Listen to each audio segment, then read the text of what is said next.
Good afternoon, members of the committee. Good afternoon, members of Parliament, support staff, persons in the public tribune, radio listeners, TV viewers, those following on social media, and members of the media. Welcome to this meeting of the Committee of Public Housing, Spatial Planning, Environment, and Infrastructure of today, Friday, June 17, 2022. A special welcome extended to Mr. Julian Rippert, Director of Acrobatics BV. We have established a quorum of 6 members and 4 factions. Please stand for a moment of silence.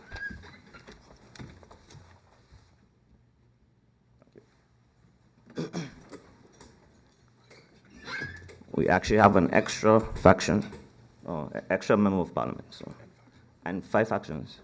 Yes, okay. I have received notice of absence from the following members: MP William Marlin, MP Rolando Bryson, MP Akeem Arundel, MP Angelique Roumeau, MP Emmanuel, and MP Duncan. Are there any other notifications? Thank you. The agenda point for this meeting is a presentation on the mitigation of natural risks in sustainable construction development and the protection of users of public infrastructure, IS 670, 2021 to 2022, dated March 15, 2022. We go over to the agenda point.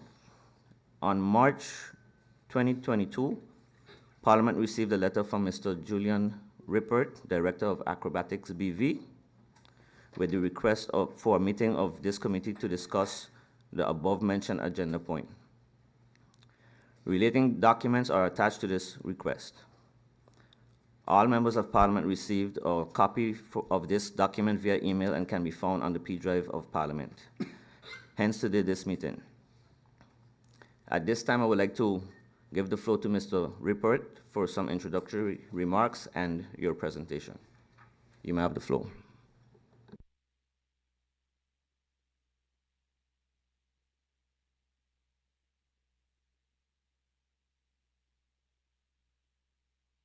Mr. Chairman, honorable members of Parliament, good afternoon. I thank you for the opportunity to make a presentation and discuss this very important topic with you this afternoon.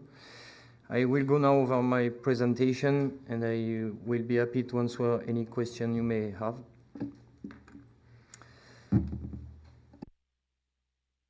This afternoon we're going to speak about the mitigation of natural risk in sustainable construction development and the protection of users of public infrastructures.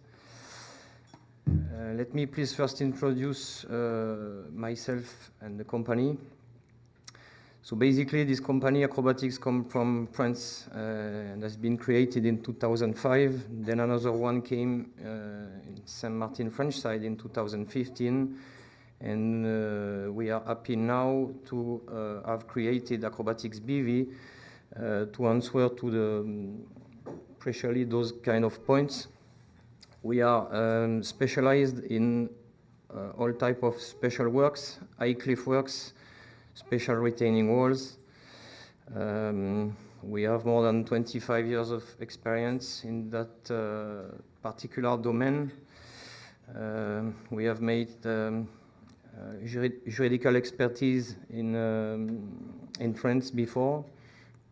We have recently created in Saint-Barth a Geotechnical study office specialized in the natural risk and the management of the risk before it happened, during, or after.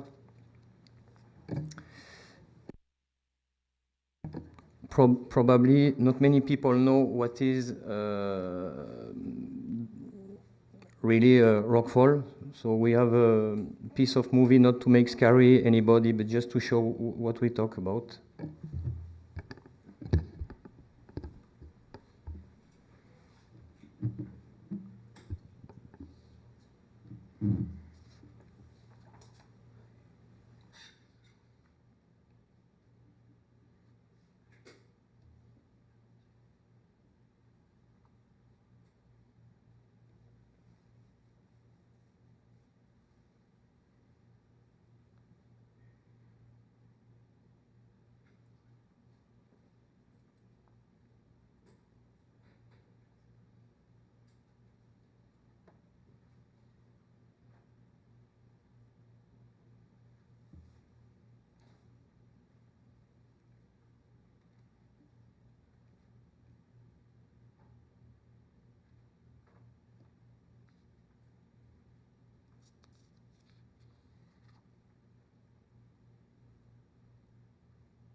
So in the introduction, the scope of the point of today is to talk about the reduction of the risk in terms of the construction in the hill, master this development in terms of landscape, durability, drainage, and the concept we are talking about are applied since 40 years in Europe and in the countries where the mountain development has been necessary, like Spain, France, Italy, America. Then we can go inside the first point. So we are in a context of seismic natural hazard. Everybody today realize what was 5.2 this morning. So it speaks by itself. For example, in the French system of classification of the seismic area, we can see that we have established 5 levels, 1 to 5, and only the Caribbean islands are classified as 5. So it's very important, and it's a part of the famous PPRN, what created a lot of problem on the French side. Then we have in plus particular context of hydrological natural hazard when we have like hurricanes or very big rains, what cause damage, erosion, flooding, etc.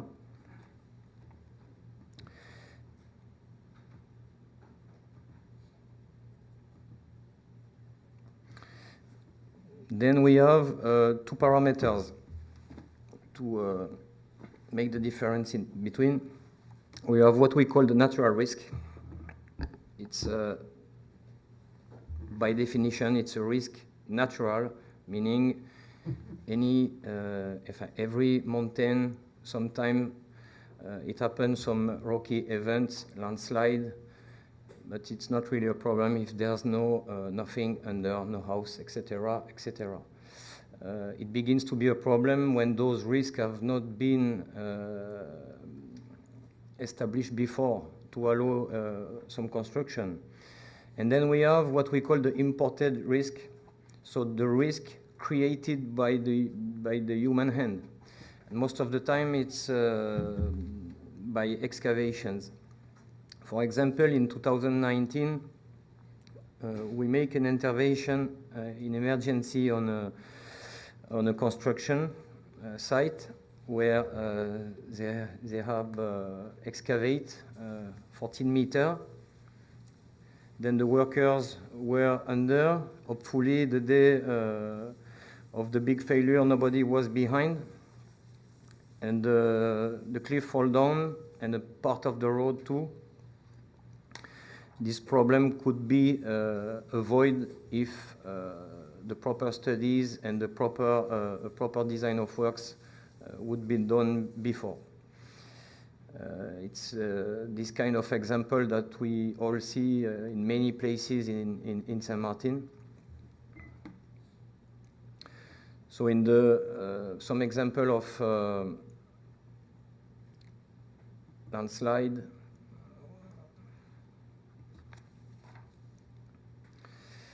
So it's natural risk.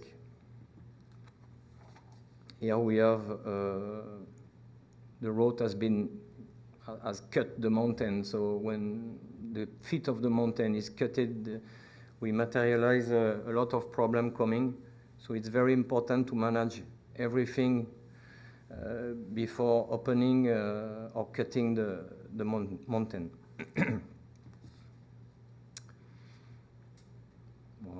Another imported risk. So it's by the human hand not working properly that this kind of things can happen.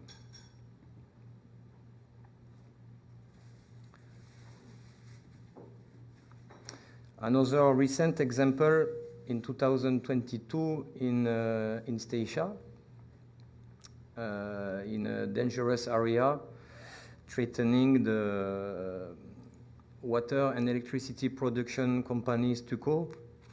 They receive a rock, cutting the pipe of fuel, permitting to produce the electricity and everything. So this problem is very current in the Caribbean.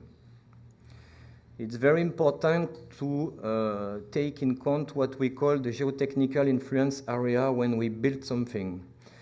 We can imagine on that picture that the first house on top have been built before the second one. So what is the geotechnical influence area?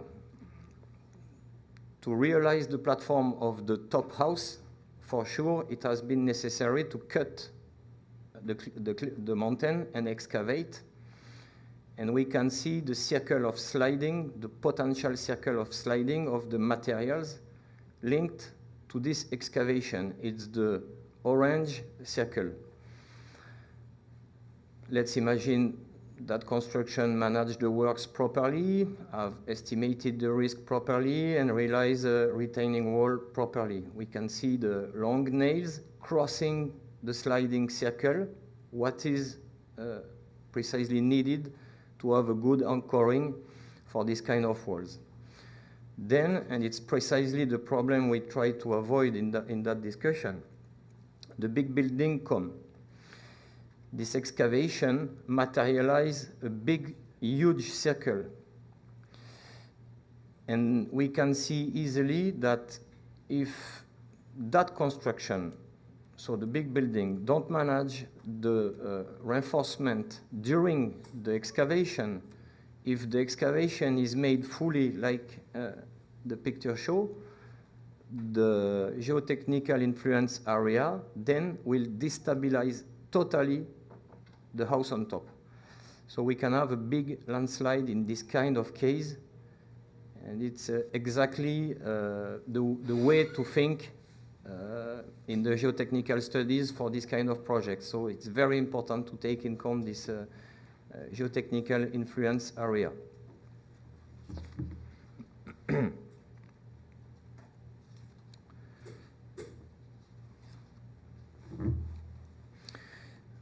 Actually, in Saint Martin, the lowlands are a bit busy in construction, and now it's necessary to begin to build in the hill.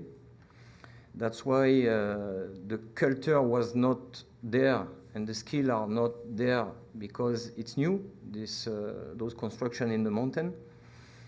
So to avoid problem in the time, making houses and etc., it's very important to manage the point we see before and have good geotechnical studies sometime before have the building permit, because it could be good for the entity who deliver the building permit to know what kind of risk are there before anything happen in terms of construction or excavation, for them to give the good answer. Is it yes? Is it no for the building permit? Is it yes, but with a study, with the works required? It's important to take in account this famous geotechnical influence area.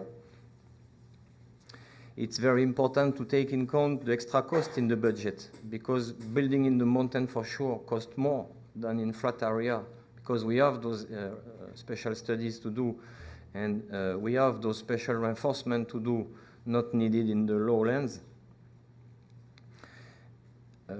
And it's important to manage step by step the reinforcement works following the excavations, to avoid to have very big fronts. So we had an example recent for the extra cost in the construction. Everybody have hear about the story of the carbon project, where we have many cliffs created by excavation and not reinforced between every building. And actually, for sure, it's not what the Saint Martin government want, because this kind of projects are stopped, and there's not many answers, and the costs have never been previewed in those budgets. Coming back a bit on the example of 2019 of this cliff failure and rockfall. It was behind the governor's office in the Harbor View. So after that, it's always possible to reinforce and secure the area. At the end, the developer has lost 4 months of works in his building, in his delay. But we have been able to save it, establishing a very precise process of work.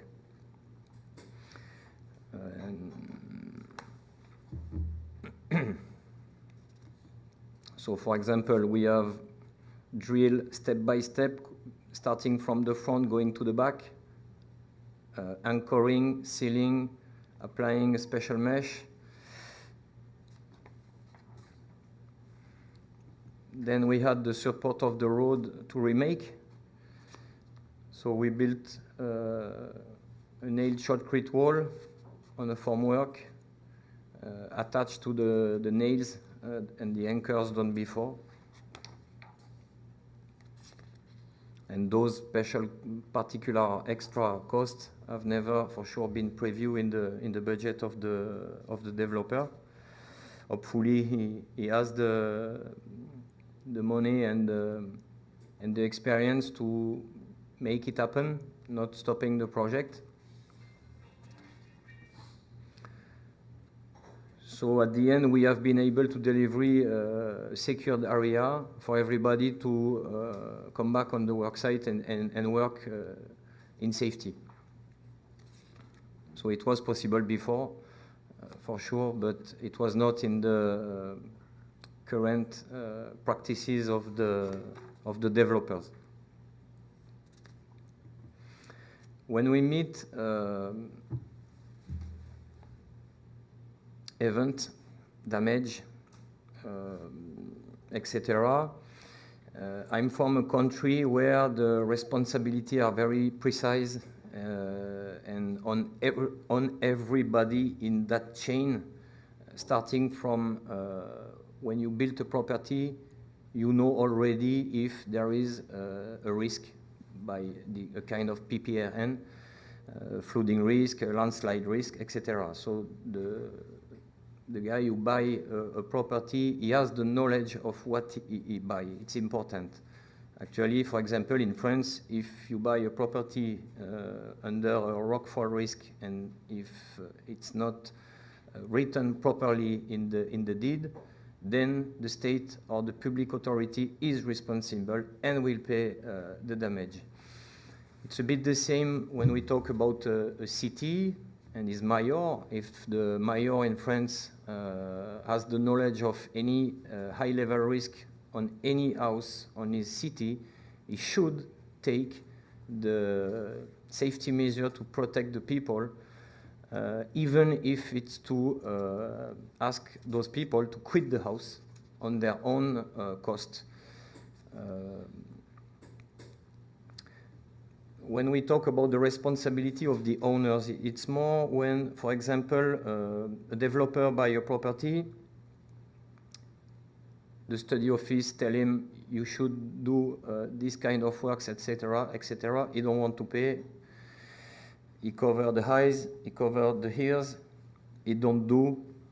In France, the guy is responsible penally. He can go to jail and have big penalties because it's like putting the life of the other in danger by will. Then we have the same responsibility in the construction company and the project managers, because we have some rules of art in the works, and the rules of art are to make those kind of studies and make the works required in those studies. So if the project manager don't do that and put the people in danger after that, he is responsible. Same for the architect. The guy has to take in account all those aspects. And too many times we see in the work site some things that are for us not acceptable. For example, you have a French architect, he knows exactly how the things works on the French side and in France, in terms of studies, in terms of works, in terms of safety.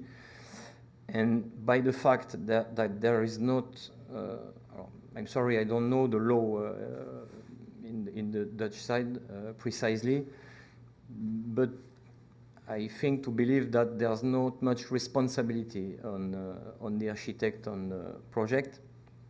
So even if the guy knows exactly that he should make a geotechnical study and different steps in the construction, he avoids everything because there's no law to constrain him to go in that way. So the guy has the skill, has the knowledge, but he don't do that because he's allowed by the law. We think it's important. A big part of the economy in Saint Martin is investors in the construction development.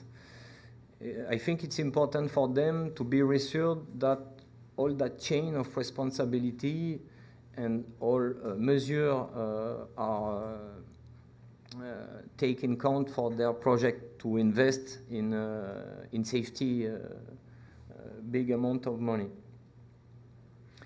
And that's why I think it's important to responsibilize all the chain of the construction, starting from maybe the government to the company at the end who do the works.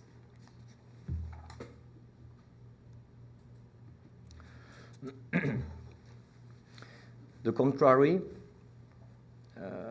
could be considered in like endangering the life of the other.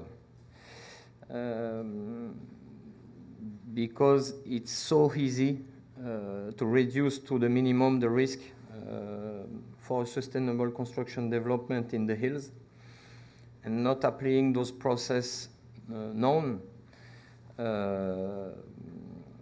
But this creates risk for many people.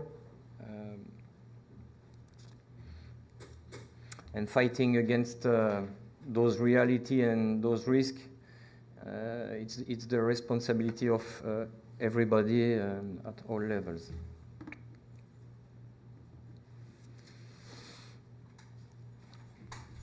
So the objective of all that point is to create this awareness for those risks and the constraint that we have probably to apply to us in that chain of the construction. Maybe try to define a strategy to see a good future in good development in the construction in the hill, because we have to think to our child when we have born. The island was in a certain state. We start to build in the mountain. It's important for our children not to have to manage the risk we have created in our life and to let them a nice looking island too.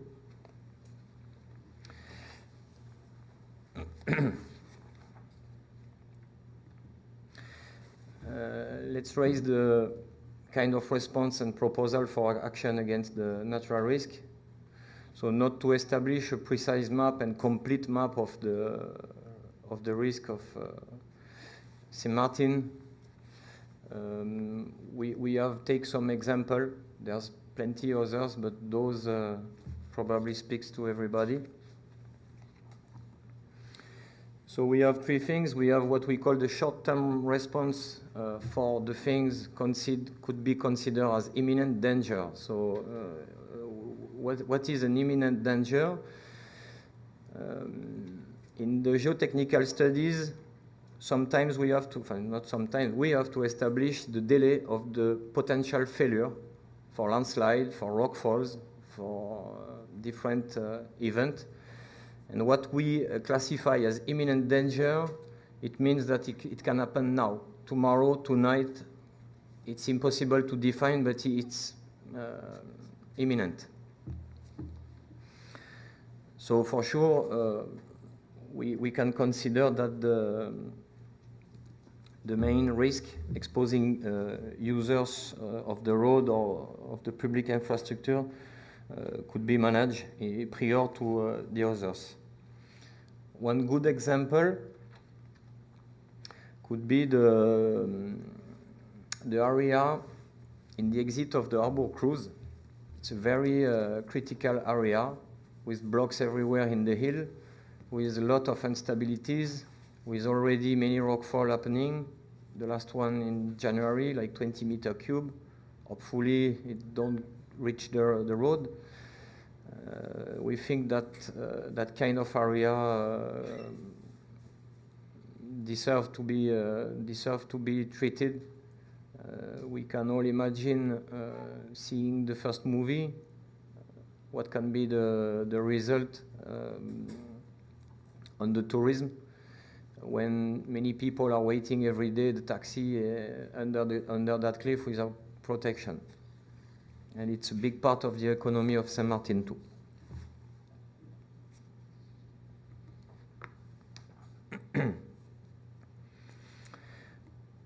Another example recently on the Bel Air Road, Little Bay, everybody see this wall falling down.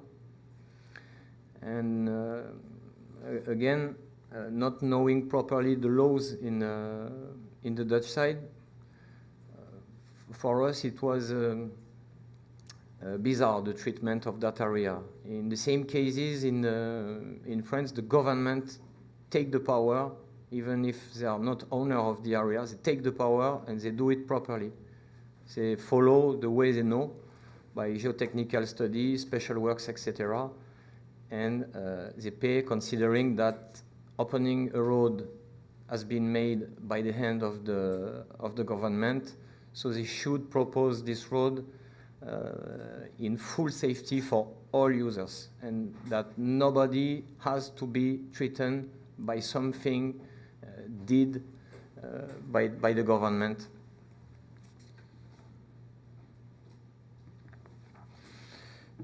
After we come on the medium-term response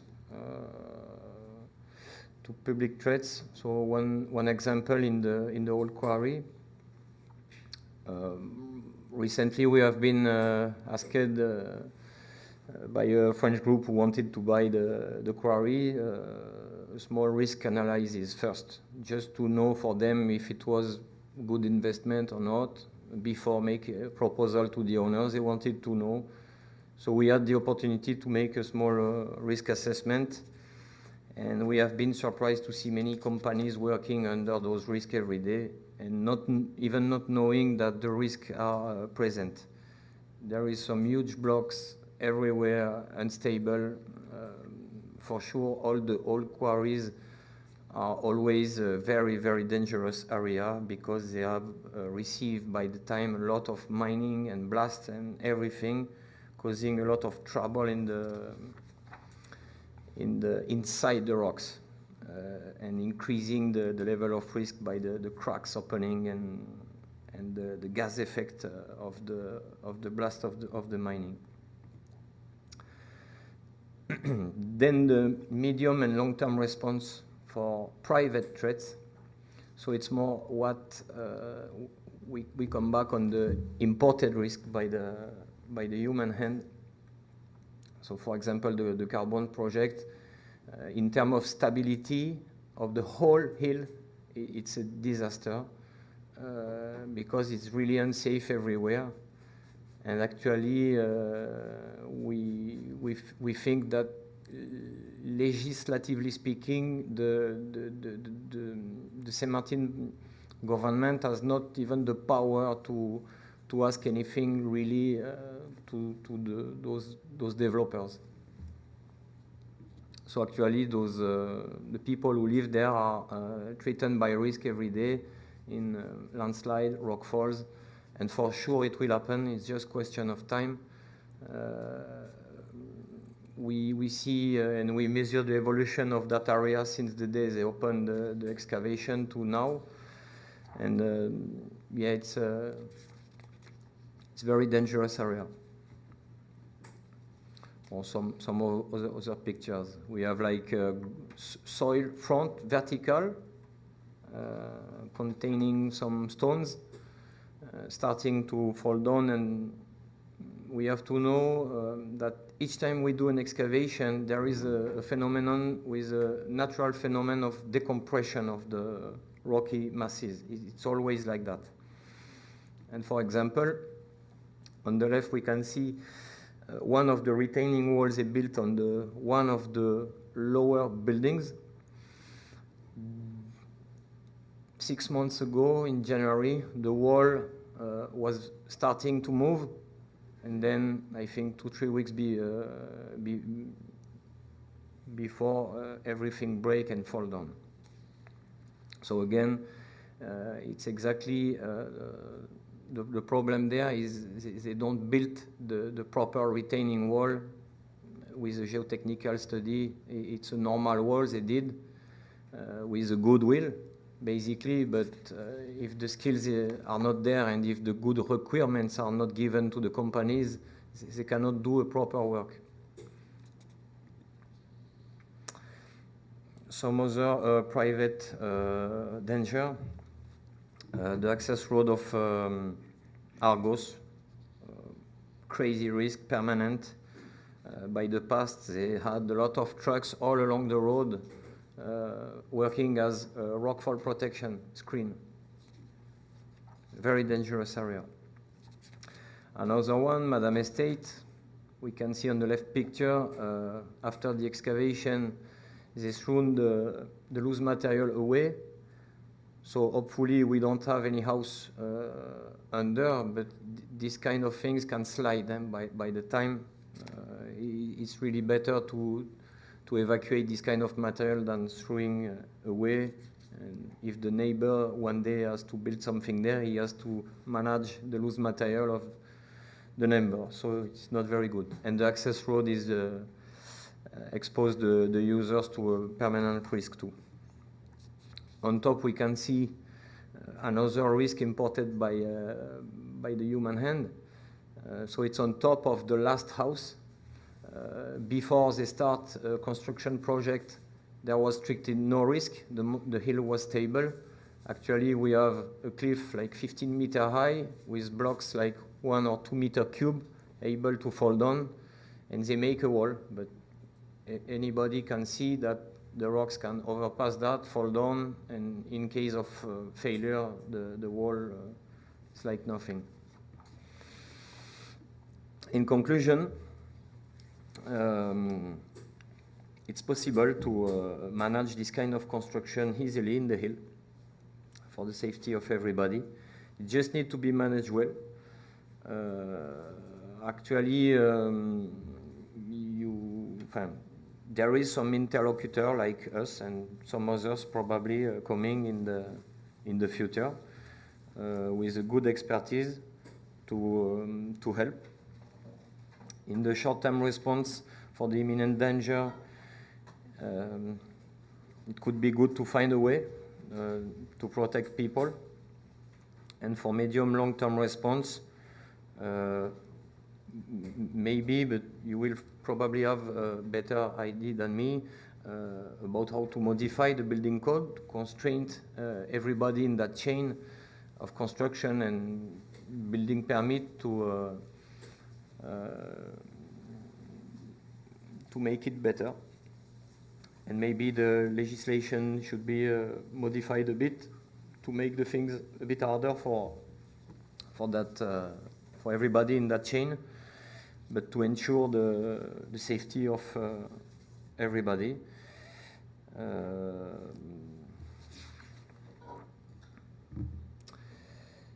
That was the last point. So if you have some question. Thank you, Mr. Rupert, for your presentation. To which members of Parliament? Okay, MP Westcott, you may have the floor. Thank you, Mr. Chairman, and a good afternoon. A good afternoon to my colleagues. A good afternoon to Mr. Rupert. Thank you for your presentation. These type of presentations maybe should be done on a Monday or so, not on a Friday afternoon. In terms of, I say that sort of in jest, but just wanted to make note of the fact how alarming parts of the presentation are. And worrisome. As a layperson in this particular area, just looking at some of the pictures that you have shown and the issues that you have pointed out, again, as a layperson looking at them on more than one occasion, I have asked the government if they are aware of the potential hazard that some of these construction sites, etc., could possibly pose. And again, I say and I ask this as a layperson, just looking, and you're looking at the construction and you wonder, at least in my case. So has this presentation been made to any government official or department? Have you had, I'm talking on the Dutch side of St. Martin, have you had that kind of interaction? And I see by you shaking your head that that has not been the case. Mr. Chairman, to you, there has been recently in the media, in the local media, quite a to-do, so to speak, regarding permission granted for works or not. Civil permits for civil work, etc., etc. And usually that has been tied in to the reinsertion of Article 28A in the building ordinance. Mr. Chairman, you might recall the time it took and the back and forth between different ministers, subsequent ministers, regarding that particular requirement. If there is not a zoning plan for the area, then persons wishing to do whatever needs to receive a permit.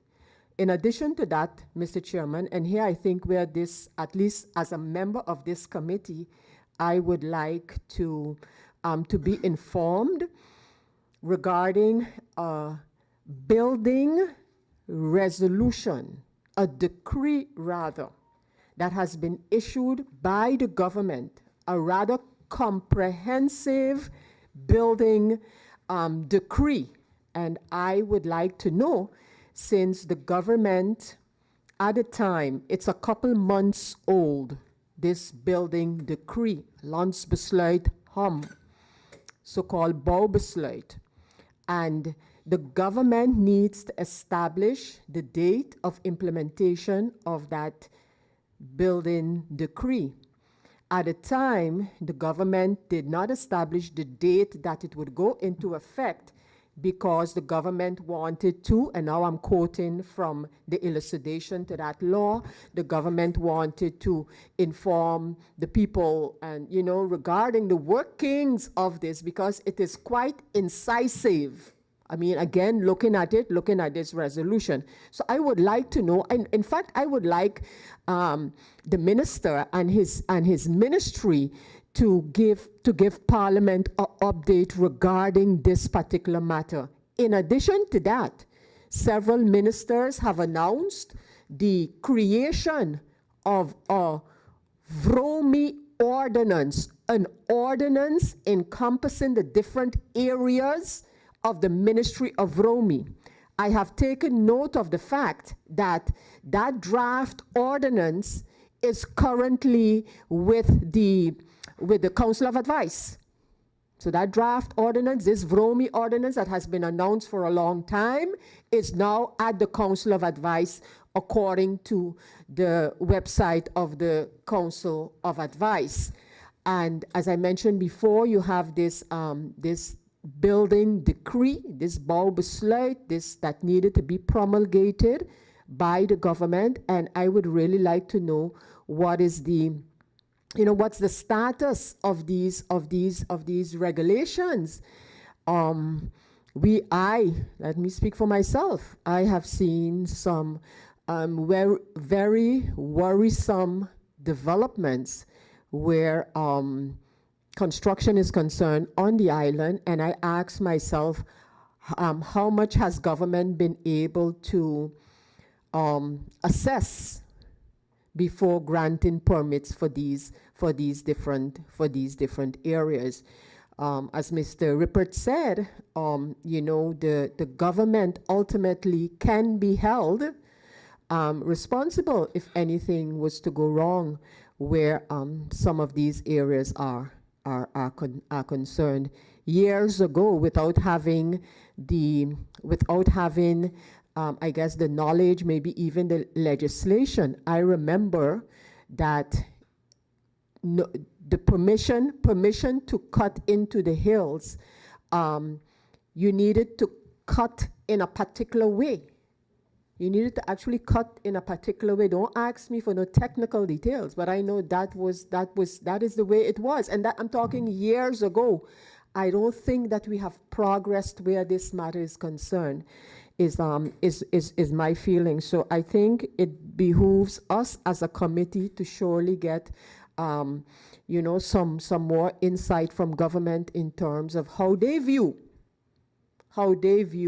this particular, the development. As I said before, as a layperson, I look at some of the areas. I think it was highlighted in the presentation, Little Bay, not only there where to your right going up the hill from the Great Bay area, but also where the railings are, so-called protecting DV property, and you see where the railings, the ground, the ground is eroding from those railings. And so there are other areas that when you see, you wonder how long it will be able to sustain the situation. So, Mr. Chairman, from my perspective, again, I want to thank Mr. Rippert for his presentation, and I look forward to hearing hopefully some good news from government where some of these matters are concerned. I thank you, Mr. Chairman. Thank you, MP Westcott Williams. Indeed, I take notice of that. When I saw the presentation myself, and imagine we just had a earthquake this morning, so it's kind of ironic that we have this presentation the same day. Mr. Rippert, could you answer her questions right away? MP Westcott Williams, did you take note? I'm not sure to have understood properly the question. MP Westcott Williams, can you repeat your question? Yeah, thank you, Mr. Chairman. But actually, the only question I had, which was sort of answered by Mr. Rippert, is whether there has been any consultation between him and government. That was my question, but he already shook his head, indicating that was not the case. So, other than that, it was just some comments that I made with respect to this matter. Thank you. Thank you, MP Westcott Williams. I now give the floor to MP Bijolani. You may have the floor. Thank you, Chairman. Good afternoon to you. Good afternoon to the Kafir. Good afternoon, Mr. Rippert and my colleagues in Parliament. And good afternoon, St. Martin. I think in depth a very good point I have come up with, especially today's earthquake, where I was jolted not only by the earthquake but by my wife to run out of the house. So early morning, that is really a wake-up call. Nonetheless, what I really saw in your presentation, especially the 3.1, where you have Mark II, most of the issues which are public road related. Do you have any kind of solutions for that? Like what can be done Because even if it rains for an hour or so in St. Martin, we have all these rocks and boulders coming on the roadside. So do you have a short-term solution or a really good solution for this? And my second question was same thing like what MP Westcott asked, if you have any presentation with the government, which you said no. So I will also look into that the government gets to see this as quick as possible. Thank you, Chairman. Thank you, MP Bijolani. Mr. Rupert, you may have the floor.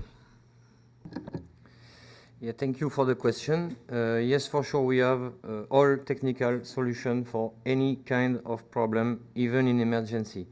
It's precisely our job. For example, sometime in France by the past, when I was living there, we had some public tenders. We call that accord cadre. It's for 4 years. And in this kind of public tenders, we have to manage any kind of risk. As soon as the government calls us in case of rockfall, road damage by landslide or anything, we have to be there in 2 hours and we have to fix everything. We have to establish all the management of the risk, manage the, the users of the road, how the traffic would be managed during the works, schedule it. Sometimes we work at night. There is plenty kind of solution. There is, for example, you mentioned some boulders in the hills that we see. We call that the chaos of blocks. It's by the erosion, the regression. Those blocks were containing in some matrix. And then by the rain and everything. And for example, in front of the cruise harbor, we have a lot of chaos of blocks. So there is like screens against rockfall. There is what we call active or passive solutions. By definition, a passive solution could be just a mesh to receive the impact. It has to be sized depending what kind of energy of impact could be materialized, so it's analyzed. We can see, for example, we say, okay, there's rocks like 2 meter cube. We know the impact by calculation would be 6,000 kilojoule. We have to propose a screen like 6 kilojoule resistant. We have the passive protection as a screen with there just to receive impact. So this materializes maintenance in his life of those works. And we prefer the active protection, so it's the kind of protection avoiding any problem, any maintenance.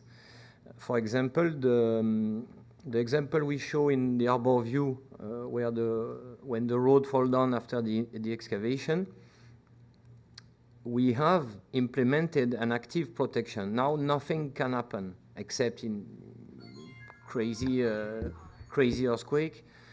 But normally nothing can happen. So yes, there is a solution even for erosion. For example, in 2019 we realized huge work site in Statia to protect the Fort Orange. Actually, there's a lot of discussion in Statia about the risk all along the coastal road, and people want protection. They don't understand why. Now they are aware. So they saw what we did under the fort, and the people want that everywhere, where the risks have been established in red.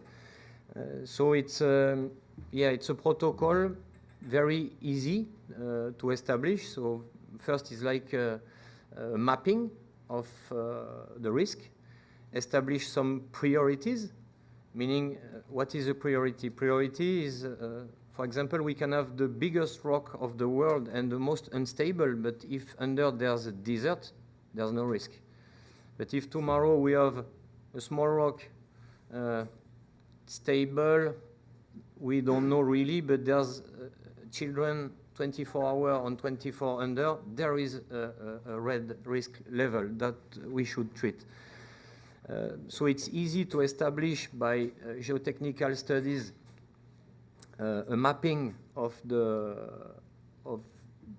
the island for public traits, etc. And then if there is a good coordination with probably VROMI, the specialists, they know more what is the traffic there, what is the traffic on this road, what is the traffic on another. Then it's easy to prior certain intervention before some others. And no, we never had contact with the local government to propose our help in that scope. Thank you, Mr. Rippert. I now give the floor to MP Pantaflet. You may have the floor. Thank you, Mr. Chairman. Good afternoon to the Chair, my colleagues in Parliament of this committee, the Griffier, Mr. Rippert for his very excellent presentation. Those that are following and viewing. On my way to the meeting, I listened to part of the presentation and I heard mention was made of human error or the problem caused by human behavior and so on, which I definitely believe is the case, unfortunately. And one of the things that is very difficult, I would say, for anyone, especially in government, anywhere in the world, is to control human behavior to the point where you have everything that supposed to be done properly in order. And unfortunately, St. Martin is not exempted from that. I am a bit surprised that, Mr. Chairman, that such a presentation was not proposed to government, because we as Parliament, we can listen to you, view the presentation, have our questions, but the manner in which this was brought forward by your person, I believe it should be done also to government, because they're the ones who have to do the execution of the task and so on. So I believe, I think, Mr. Chairman, to you, I would advise Mr. Robert to definitely have an audience with government and do this presentation. It is very important, very vital. There's a lot to be done, and you mentioned also legislation, because sometimes there are things that government is restricted because of the existing laws, and they, based on the laws, have to maybe give out a permit, whereas basically because the law is outdated and does not meet current situation, they give out permits to person to do projects that are a risk to even the persons who are building it and even those who live in the surrounding area. So I think it's important, Mr. Chairman, to you that, Mr. Rippert, please, I'm pleading with you to, as soon as possible, have an audience with the government in order to see how we can work together to deal with the risks that we are facing right now.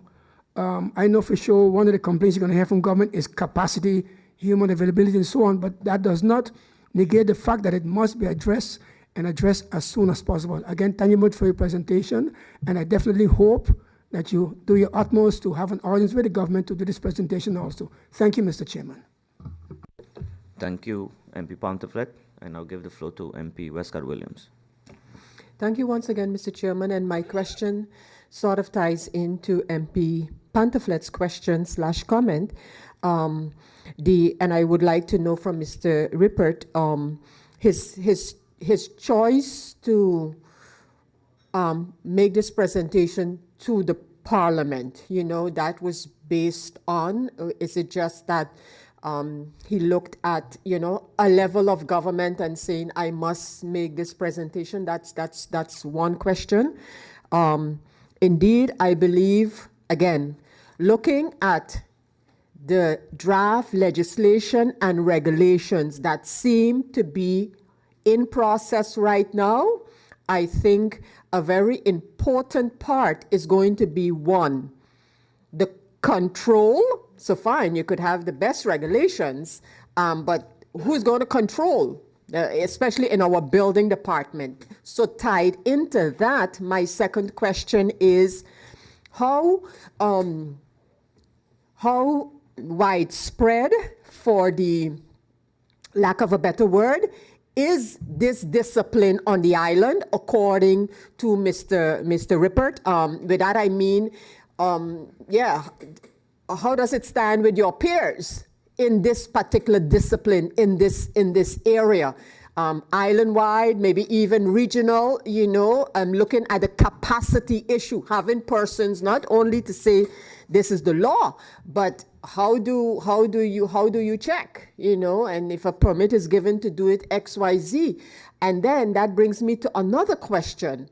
The responsibility on the different levels that you made in your presentation, I mean, from the government right down to the architect, where is that responsibility usually regulated?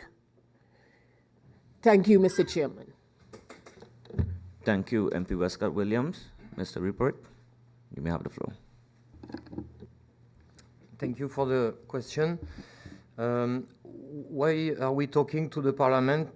Maybe simply because basically I'm French and I don't know really who to talk with. We had the will to sensibilize everybody, but we don't know really how to talk with. So it was maybe a first step. Second question, very interesting, how to control, even if the law would be there, that the things happen properly. There is different way to reach that scope. We thought a bit about that. The main example I have is the French system.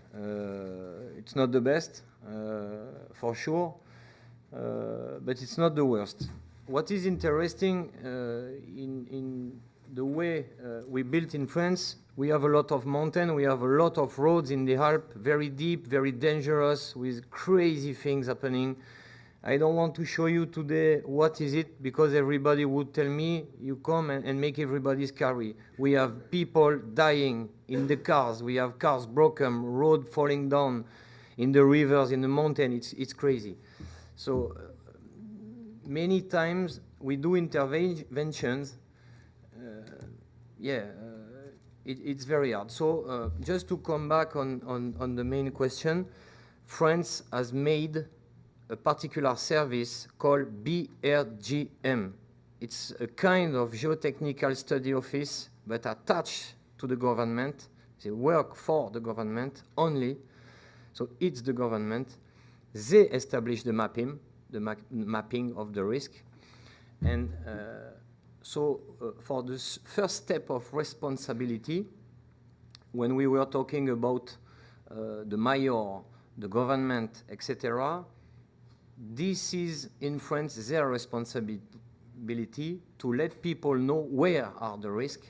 If they buy a property, they should know what they are buying, because they have to, if you know that you are threatened by rock falls, you need to estimate how much of works you should add in extra cost for your house. Otherwise, you will make a loan for 25 years, you build your house, and then you realize, like in Madame Estate, oh, I'm under crazy risk for all my life. And if I quit this house, how to pay my loan, where to live, etc. So it's a very important problem, because it's just beginning those construction in the hill in Saint Martin. That's why it's important to talk about this. So to control that the work is done properly, first in France they have established some law, bylaw. Every entity should do his things. Government should inform the owner. The owner should have the responsibility as developer. He can take an architect. He can choose not to take the architect. If he don't take the architect, he is responsible of the management of the works in his property. Also, if he built something, his house fall down on a church, for example, I had the case, then he pay, the insurance pay, but the insurance will check, who did you take as architect? Nobody? So it's you. We don't pay. You pay. On each level on that chain, but it can be easy for us to give some guidelines or example. It's to the Saint Martin government, if they like to go further in those reflections. At the end, and maybe the French can help in terms of example in text of law. And so the control, it's simple. If actually you don't have this kind of study, choose a study office to help, for example, VROMI, one side.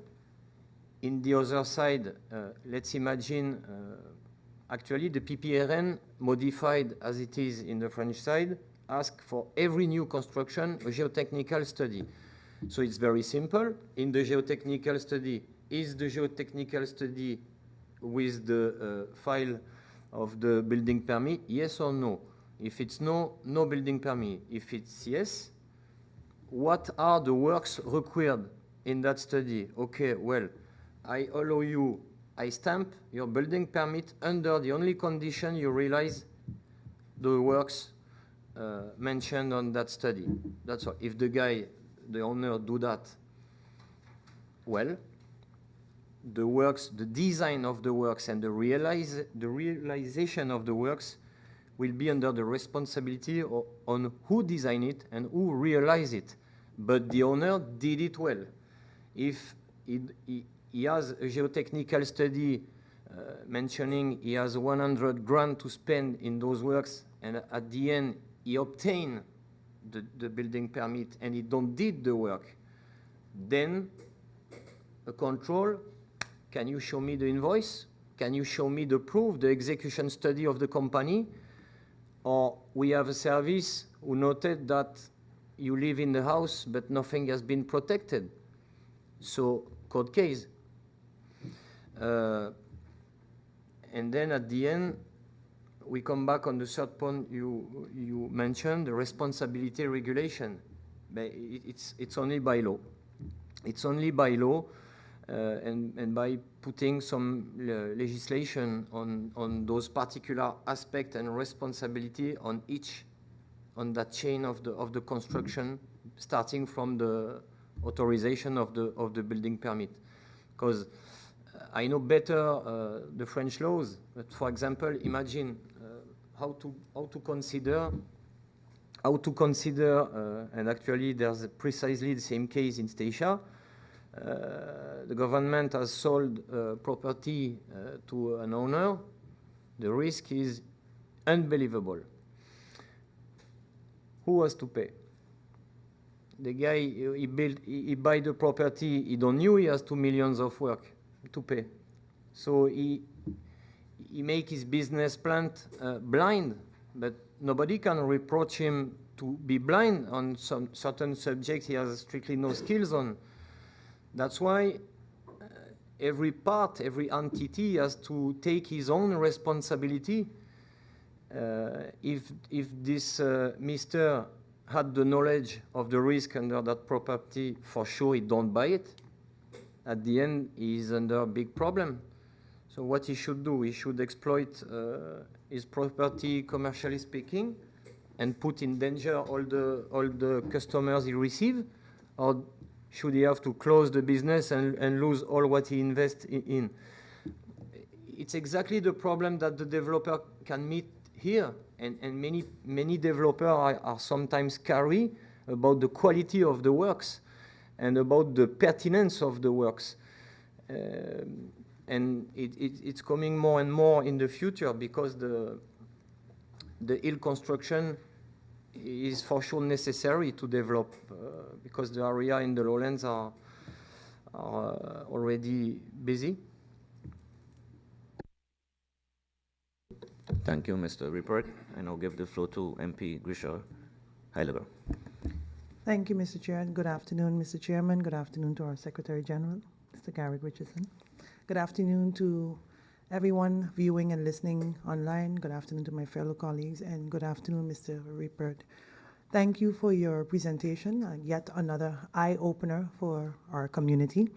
Mr. Chairman, I don't have a question, but I just have a suggestion as a member of this committee to maybe perhaps consider, through you, Mr. Chair, to maybe forward this presentation to our minister for consideration, to also maybe inform him or maybe request that he maybe have an audience with Mr. Rippert and then gain his feedback on that, maybe at a later date.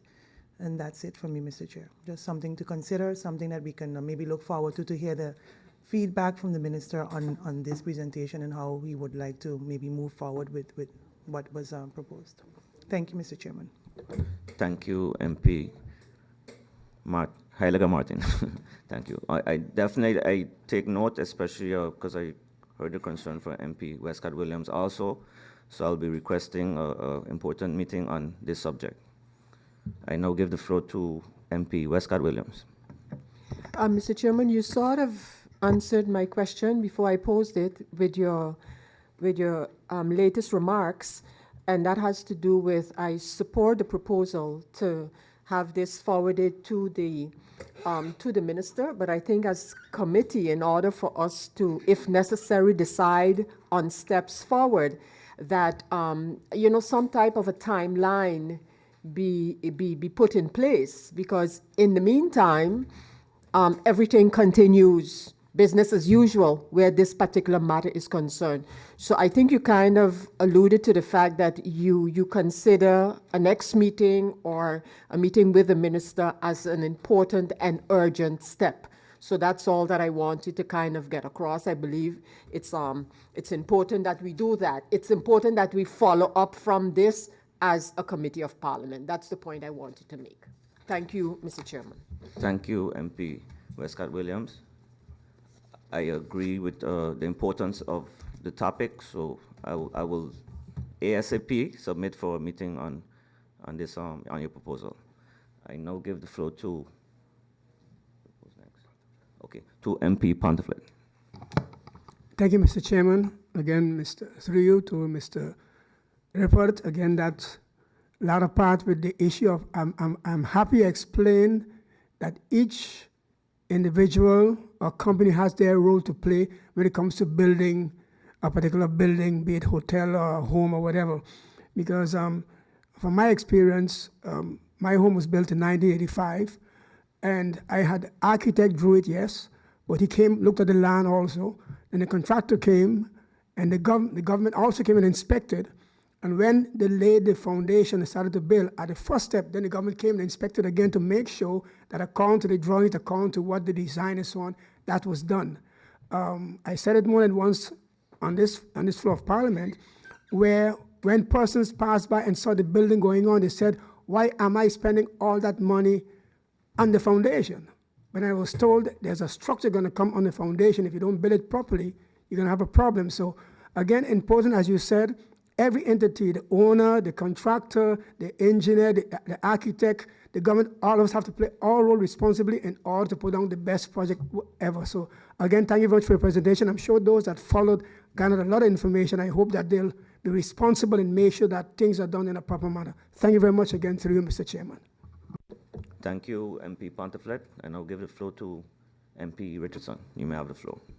Good afternoon. Thank you, Mr. Chairman. Good afternoon to my colleagues. Good afternoon to the good people of St. Martin.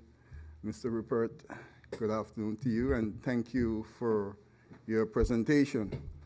I do believe presentations like this was given in the past to government, most likely not to the Island Council members, but to the government. I know for sure Fort William area, there was studies done on that, and also on the way to the harbor. There's also the road network system there's supposed to be another road coming from the harbor area in case of that structure collapse the hillside area. I just want to know if you have any expertise in building tunnels also. That will be my question. I thank you, Mr. Chairman. Thank you, MP Richardson. I now give the floor to Mr. Rupert. About tunnels, we had works on tunnels, not as main contractors in France, but to make the mining, to reinforce and make the reinforcement around. So I don't know if you have a particular idea about the tunnel between France and and Dutch side. It was one of my ideas by the past to make the traffic better. To be honest, we have a small experience in the tunnel. it could be a challenge, like some we have taken and make well by the past. It's always interesting, but the skills to make a tunnel are geotechnical skills, reinforcement skills, equipment for drilling, equipment for the concreting, and we have all those things. And we have some other partners in terms of study office who are really specialists in tunnel.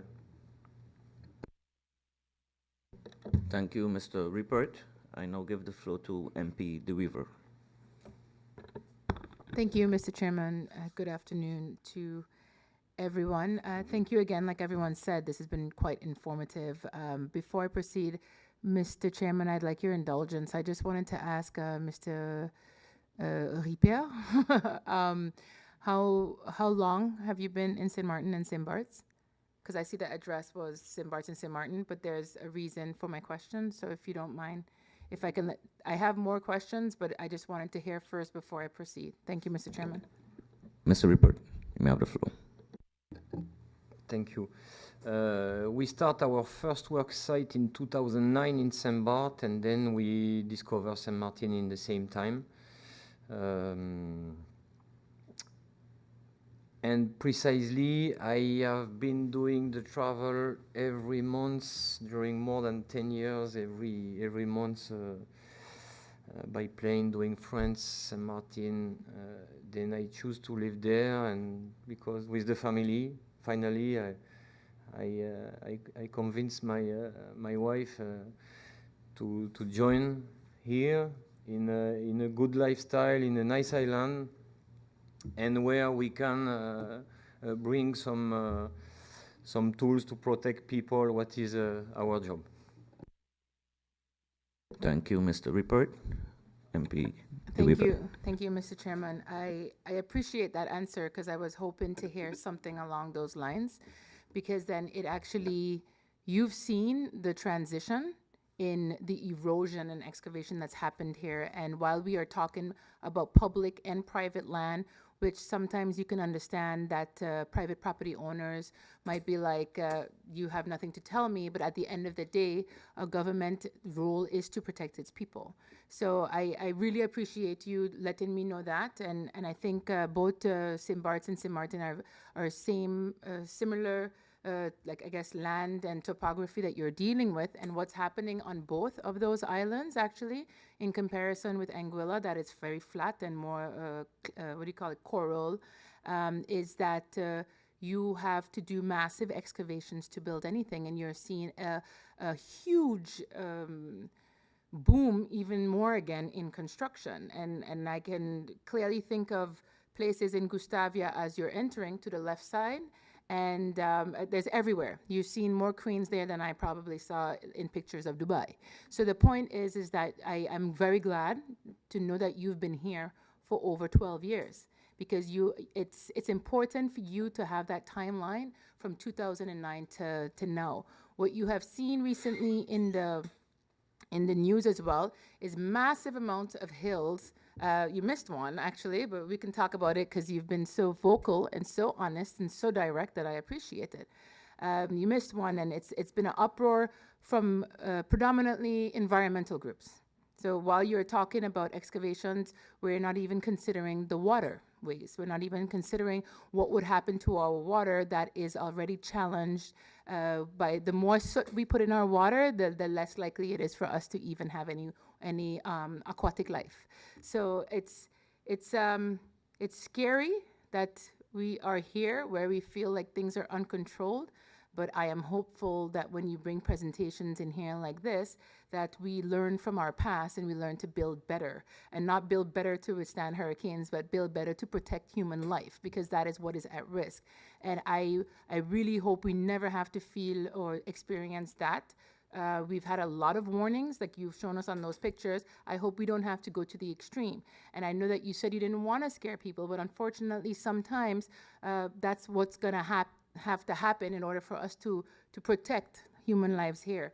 And what this reminded me, you were talking mostly about excavation and rock fault, but there's a bigger picture in here for us to bring in with construction. So We're so connected to the US in terms of news. I'm sure everyone will remember the Surfside Condominium, which happened, which dealt with crappy construction, cutting corners, kind of like the rock wall that you showed us on a project in Colby that I know even MP Westcott Williams, before I came into Parliament, even referenced as in what's happening with our hillside policy. So there, I can go on and on and on and on and on. But the couple things that I get out of this that I want to make sure that I regurgitate for public consumption is cutting corners in construction will end human life. Not doing excavation in a responsible manner will cause loss to human lives. And what we have provided, and I say we because I'm part of this island, and I'm part of the solutions that exist for us moving forward. We've done it in a very, I have to think of the right words since we're on a public forum. We've done it in a very insufficient manner. As you can see, when you're moving towards Point Blanche, for instance, everyone knows where we have a cliff that is about 6 times the height of a fence that's below it. And it always reminds me of when you've been in other countries that have used something that looks like a netting. We don't even have that. And I just hope that when people are driving around Colby Hill, since that's a popular road to get us over to Marigot and to the airport, that the rocks that they see on the road is just a preview of what could happen elsewhere on the island. So I do appreciate you coming here. It's more of summarizing what you're saying so that everyone understands that this is something that urgently needs to be considered and looked into. I do have a question always in there. One thing that I was really intrigued at, and I don't know if you are at liberty to say it, I think all of us, actually, when we had to swear in, went to the governor's office, which is just there in the first picture you were showing us at Harborview. And anyone building on a hill knows that one of the most expensive parts of building on a hill is the retaining wall. And that retaining wall better be more than just a couple of rebars and blocks. It better have a lot of poured concrete in it. And the question that I want to get at is, maybe you can do it in terms of a percentage. I don't know if you're allowed to say the amount, but how much how much cost was it to actually have to do all that repair to the road that fell, to the wall, to the landslide that basically happened from our excavation? Because then if you can give it to me in the context of, well, actually, it was 30% extra added on to the project, it gives the public some insight into all of the excavation that we're seeing and the abandoned projects that have gone bankrupt. Perhaps people should consider those costs in it before the regulation comes in to protect human life. Thank you so much again for your presentation. Thank you, Mr. Chairman. Thank you, MP De Wever. Back to you, Mr. Rippert. Thank you for your question and concerns. So there's, yes, different point to speak, to raise in the answer. So yes, the geology in the Caribbean is, we can say it's the most difficult because the volcanism, the subductions and everything make the geology and the geotechnique, what is the mechanic of the rock, very hard. Very hard, so basically it's not an easy job. And as you say, it's very important to have experienced time in the Caribbean to compare to the kind of rock we have in some other places. Hopefully, we have worked a lot around the world, in Morocco, in Africa, in Norway, in Martinique by the past, etc. And yes, the erosion is very different. Because, for example, in France, in Europe, we have the ice in the night, in the winter, and then every morning she, melt, sorry. So it's like phenomenon pushing in the cracks every night. It's very hard. But by experience, we can define, okay, this rock will fall between 5 and 15 years. Here, sometimes, it was very difficult for me. Hopefully, I worked in Martinique 24 years ago. But in one hurricane, you take 300 years in one night. That's why the sizing of the works should be implemented, could be implemented following, we have, for example, in Europe, the Eurocode, what defined for each category, each classification of seismic activity, different requirement in the sizing of the works, the steeling inside the concrete or things like that. You talk about the drainage, and you're right. I forget to raise that point. It's one of the most risk too. And for example, it's very easy, coming back on what we define as a good process to step by step to manage better the development of the constructions in the hill. To define area by area, for example, let's say, okay, ROMI, in consultation with other entity, established that this hill, this one and this one, will be the next to be developed. Then they can start special geotechnical study just to define the principle of construction that the coming owners will have to apply. For example, saying, okay, if you build building more than 3 steps, you need to do this, you need to do that. Dry shotcrete wall, mesh system, drainage, manage everything. For each construction to be autonomous in terms of drainage, and after that it could be easier for the government to collect all the waters in the bottom and not to try to catch it everywhere. And the last point you raised was the example of the Harbor View failure. At the end, well, it's better to not say exactly the price, but what I can tell you, it's more for the owner, because I don't know if he liked to expose the amounts. But what he told me, and now it became a friend, he told me that the price of all the works, including the reparation, the maintenance of the road, remaking the support, was a bit cheaper than the cantilever wall he previewed basically, and that the delay was 2 or 3 times faster than this kind of wall.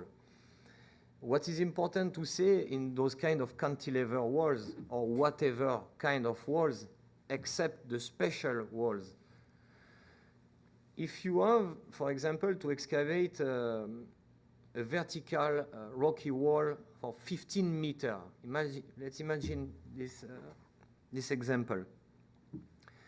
With the cantilever wall, the mason will begin to work under the 15 meter. During that time, if you remembered one of the points we raised called the geotechnical influence area, the geotechnical influence area is threatening everybody, the house upper, the workers, and the project itself, responsibility of people too, during all the time for the cantilever wall to be built and dry. So 28 days after the last concrete implemented officially in the text. So it's very long. For example, the owner in the Harbor View, he told me basically that the wall he was supposed to build was 6 months delay. We did it in 2 months. In this kind of excavation, if we were there before, we would establish a process like excavation, 3-4 meter, reinforcement, excavation, another step, 3-4 meter. Then the geotechnical influence area is managed all the time. The safety of workers is managed all the time. And at the end, the cost is average the same. But we reduce the delay, we reduce the risk for everybody at any time. And it manages properly the temporary safety too. Thank you, Mr. Rupert. Are there any further questions from the members of Parliament or clarifications? To you, Mr. Rupert, any further comments? Okay. So thank you for your presentation. I would like to thank you, Mr. Report, Director of Acrobatics BV, right, for your presentation and providing the necessary information. I will definitely would like to ask the members of Parliament, do you all agree on the proposal to follow up with the Minister of ROMI, and particularly with this subject? Okay, so that's clear. So ladies and gentlemen, we have come to the end of this meeting. I would like to thank you for the presentation and hereby close this meeting.